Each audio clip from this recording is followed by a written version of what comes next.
নমস্কার বন্ধুরা, আবার আজকে নিয়ে চলে এলাম আমার আরেকটা নতুন দিনের নতুন গল্প। তো তোমরা তো আগের ব্লগে দেখিয়েছো যে ওরা কি সুন্দর 1-1.5 সপ্তাহের মধ্যেই দুটো নাচ তুলে সুন্দরভাবে রেডি করছে নিজেদেরকে। তো আজকে হলো সেই দিন যেদিন ওদের অনুষ্ঠানটা আছে স্কুলে, আর আমি পৌঁছে গেছি সকাল সকাল ওদের অনুষ্ঠানে। 15ই আগস্টের সকালটা অন্যান্য 15ই আগস্টের মতন সুন্দর ছিল না।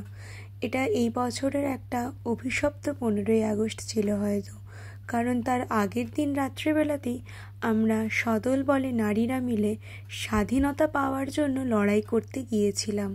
তাই পরের দিন সকালেই আবার এরকম জাঁকজমক করে স্বাধীনতা দিবস পালন করতে গিয়ে মনে হলো আমাদেরকে যেন কেউ জোর করে এখানে পাঠিয়ে দিয়েছে, যে আমরা তো এখনও স্বাধীনই নই। আগের দিন রাত্রেবেলাতে আমরা স্বাধীনতা পাওয়ার জন্য লড়াই করবে যদি দেখা যায়, তাহলে আসল স্বাধীনতা কিন্তু এখনও আমরা পাইনি। সব কিছুতে যে অত্যাধিক স্বাধীনতা লাগবে তা নয়, কিন্তু নিজেদের জীবনযাপন, নিজেদের দৈনন্দিন জীবন নির্বাহিত করার জন্য যে ন্যূনতম স্বাধীনতাটা দরকার থাকে, সেটা আমাদের অবশ্যই প্রয়োজন। তো যাকে অনেক কিছু কথা বলার শেষে এখন বলি যে এই স্বাধীনতা দিবসটা একমাত্র স্কুলে পড়ার সময়তেই এত ভালো করে উপভোগ করা যায়, আর কিন্তু কখনো করা যায় না, কারণ কলেজে সবসময় যাওয়া হয়ে ওঠে না। আর স্কুলের পরে সেই মতনভাবে একটা 15ই আগস্ট সেলিব্রেট করব কলেজে গিয়ে, এই মনোভাবটাও থাকে না। আর তারপরে কর্মক্ষেত্রতে থাকলে ওই আর কি, পতাকা উত্তোলন করে আমাদের মানবদের, শহীদ মহামানবদের গলায় মাল্যদান করেই আমাদের স্বাধীনতা দিবস শেষ। কিন্তু এই যে স্কুলের একটা যে জিনিস, যে একটা অনুষ্ঠান হবে, একটা রিহার্সাল, পতাকা উত্তোলন করা এবং তারপরে স্বাধীনতা দিবসের উপলক্ষে মিষ্টি পাওয়া, টিফিন পাওয়া, এই জিনিসগুলো স্কুলেই থাকে। তাই প্রথমে আমাদের স্কুলের যিনি প্রধান শিক্ষক আছেন, উনি পতাকা উত্তোলনের মাধ্যমে অনুষ্ঠানটির শুভ সূচনা করলেন এবং তারপরে একে একে অনেক শহীদ মহামানবদের ব্যাপারে, অনেক বিপ্লবীদের ব্যাপারে, এনাদের মহান কাজকর্মের ব্যাপারে উনি কিছু আমাদেরকে জ্ঞান দিলেন। ছোট বড় নির্বিশেষে যেই কথাগুলি বা যেই জ্ঞানগুলি আমাদের ভীষণ দরকার। এবারে সবাই মিলে জয়ধ্বনি দিচ্ছে ভারত মাতার নামে এবং সেই শহীদ বিপ্লবী মহামানবদের নামে, যাদের ছাড়া আমরা এই সুন্দর দেশটি দেখতে পেতাম না। হয়তো এখনও আমাদের অনেক কাজকর্মে অনেক স্বাধীনতা পাওয়া যায় না, কিন্তু আমরা যে অত্যাচারের মুখ থেকে আমরা রক্ষা পেয়েছি, অত্যাচারের হাত থেকে আমরা যে নিজেদেরকে বের করে আনতে পেরেছি, তা একমাত্র এই মহামানবদের জন্যই। একে একে স্কুলের সব শিক্ষিকারা এই বিপ্লবীদের পায়ে মাল্যদান করে অনুষ্ঠানটির প্রথম পর্বের সূচনা করলেন। এরপর আমাদের স্কুলের চারুকলা বিভাগের যে গানের দিদিমণি আছেন, তার গান দিয়ে আমাদের অনুষ্ঠান শুরু হলো। আর বাচ্চারাও সবাই মিলে একটি সমবেত সঙ্গীত পরিবেশন করলো।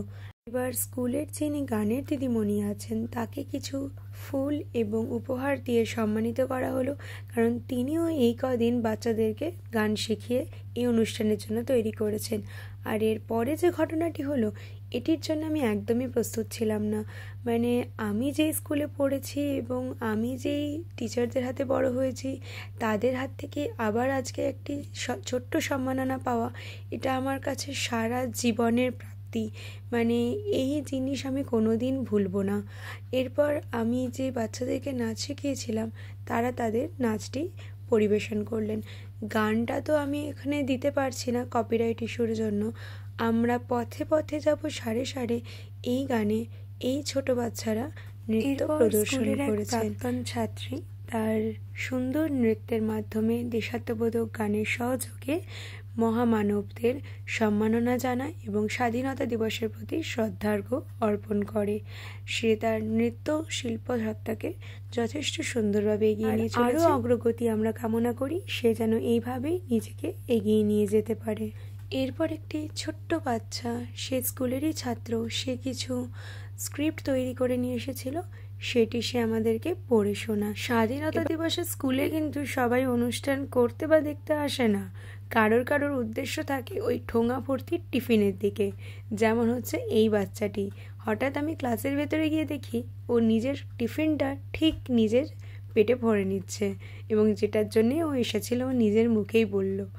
প্রথমে তো ডিমটা খেয়ে নিয়েছে, তারপরে কেকটা খাচ্ছে। আবার আমি ভিডিও করছি বলে ও খুব লজ্জা পাচ্ছে, লজ্জা পেয়ে আবার বেঞ্চের তলায় ঢুকে পড়ছে। যাকে এই সব জিনিসগুলো তো ছোটোবেলাতেই করবে না, না তো আর কবে করবে, বড় হয়ে তো আর এগুলো পাবে না। ওই যে বললাম, কলেজে আর কেউ একটা দিন ছুটি পেলে যেচে আর কলেজ যেতে চায় না, তারা তখন বাড়িতেই থাকতে চায়। যাকে ও এরকমই থাকুক, আমরা চলো আবার পরের নাচটা দেখে নিই।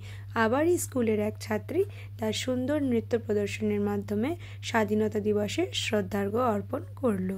এরপর আবার কিছু বাচ্চা তাদের কবিতা ও গানের মাধ্যমে স্বাধীনতা দিবসে মহামানবদের প্রতি, বিপ্লবীদের প্রতি শ্রদ্ধার্ঘ্য জ্ঞাপন করলো। আমি এই গান বা কবিতাগুলো একটি কারণে আপনাদের শোনাতে পারছি না, সেটা হচ্ছে কপিরাইট ইস্যু। আমি চেষ্টা করব যাতে কবিতাগুলো অন্তত আপনাদেরকে শোনাতে পারি। তারা তাদের ভীষণ চেষ্টার মাধ্যমে নিজেদেরকে তৈরি করেছে। আশা করি এরা এভাবেই সুন্দরভাবে এগিয়ে চলতে পারবে, আর এদের ভবিষ্যৎ আরও সুন্দর হবে। আবার দেখে নিলাম আমরা স্কুলেরই আবার এক ছোট্ট ক্ষুদে শিশুর নৃত্য। আচ্ছা, সাথে সাথে কিন্তু পেছনে আমাদের চিত্র প্রদর্শনীও চলেছে। যারা যারা আমাদের চারুকলা বিভাগের, অঙ্কন বিভাগের স্টুডেন্ট, তারা নিজেদের আঁকা ছবি ওখানে টাঙিয়ে রেখেছে। এগুলি দেখে না কিচ্ছু না, শুধু নিজের ছোটোবেলাকার কথাগুলি মনে পড়ে, যে কিভাবে মা এরকম 25শে বৈশাখ, স্বাধীনতা দিবস, প্রজাতন্ত্র দিবসের দিন সাজিয়ে গুজিয়ে আর সকালবেলাতে স্কুলে পাঠিয়ে দিত। সেদিন আমাদের একটাই প্রশ্ন থাকতো যে, মিস, স্কুলে কি কালকে ব্যাগ আনতে হবে? আরে স্বাধীনতা দিবসে আসছি, স্বাধীনতা দিবসের অনুষ্ঠান দেখতে আসছি, ব্যাগ কেন আনতে হবে? পড়াশোনা তো আর হবে না। এই ছোট ছোট জিনিসগুলো কিন্তু খুব মজার লাগে, আর এখন সেগুলো মনে পড়লে খুবই হাসি পায় এবং ভালো লাগে যে সত্যি আমরা কত তখন ইনোসেন্ট ছিলাম, যে অনুষ্ঠানে দেখতে এলে ব্যাগ আনতে হয় কি না সেটাও আগের দিন মিসকে জিজ্ঞাসা করতাম। আর এটা নিয়ে কিন্তু খুব কনফিউশন থাকতো যে আদৌ ব্যাগ নিয়ে যেতে হবে কি হবে না। যাকে এই ছোট ছোট দিনগুলোই তো মনে রাখার মতন। এরপরে আবার আমার গ্রুপের নাচ শুরু হলো। ওটা তো ছিল একদম ছোট্ট খুদেদের, যারা করেছিল আমরা পথে পথে যাব সাড়ে সাড়ে নাচটি। আর এরা যারা 2 to 4 ক্লাসের ছিল, তারা করেছে এখন আর দেরি নয়, ধর্ঘ তোরা হাতে হাতে ধর্ঘ, একটি দেশাত্মবোধক নাচে নৃত্য প্রদর্শন।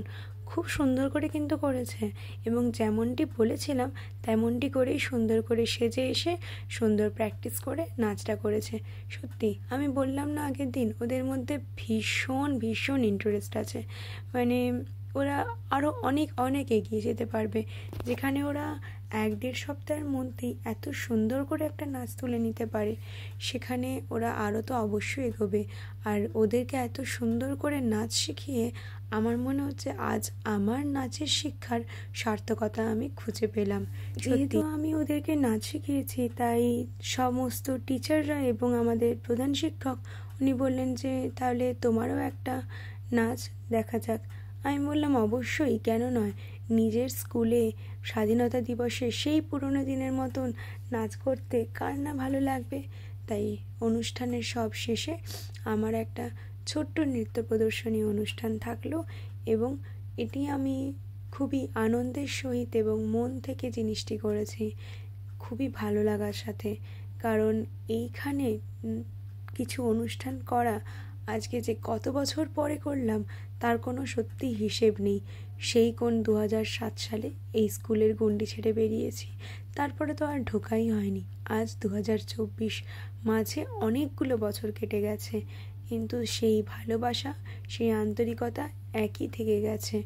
নতুন জিনিস পেলেও পুরনো জিনিসের প্রতি ভালোবাসা একটা একদম আলাদা থাকে। আর সেখানে যদি সেটা পুরনো জিনিসটা প্রথম কিছু হয়, মানে তোমার প্রথম স্কুল, প্রথম ব্যাগ বা প্রথম কোথাও ঘুরতে যাওয়া, সেটার প্রতি আলাদাই ভালোবাসা। অনুষ্ঠানের শেষে আমরা জাতীয় সঙ্গীত দিয়ে সকলে অনুষ্ঠানটি শেষ করলাম, এবং অনুষ্ঠানের পরে সবাই কেন ওরা হাত তুললো জানেন? গুড মর্নিং মিস বলার জন্য। তাহলে আজ এই অবধিই থাকলো, আবার আসবো নতুন কোনো দিনের নতুন একটা গল্প নিয়ে।